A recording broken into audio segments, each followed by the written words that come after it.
Hey there. So, this is a good question about setbacks on the Sinclair Method. Because this is a long term treatment protocol for alcohol use disorder, it does take time to work. So, there are definitely going to be some bumps in the road along the way.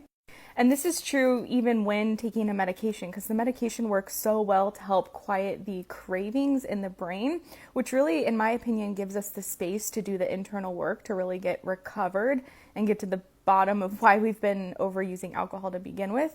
But the medication for me, it was a crucial component, but there were still things I had to do with, changing my habits, creating new coping tools, and just redefining my relationship with alcohol and creating a life that didn't revolve so much around alcohol.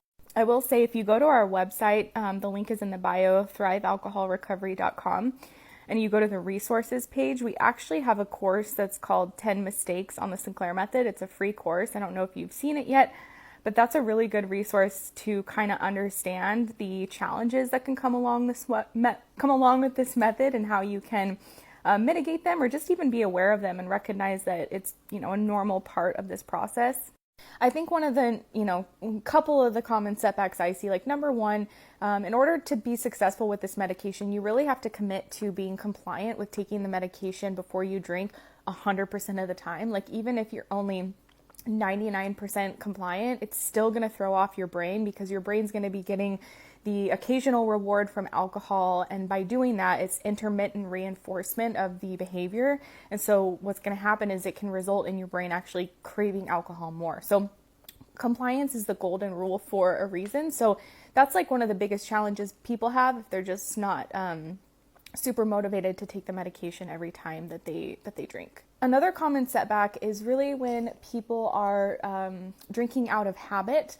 I commonly hear from my clients, sorry, my nose keeps itching. I commonly hear from my clients that they don't really have the desire to drink anymore, but they're still noticing that they're drinking out of habit. And so this is definitely something to be aware of. And I always recommend, and in our program, we help people change their habits in really small ways, but just being consistent with changing those habits over time.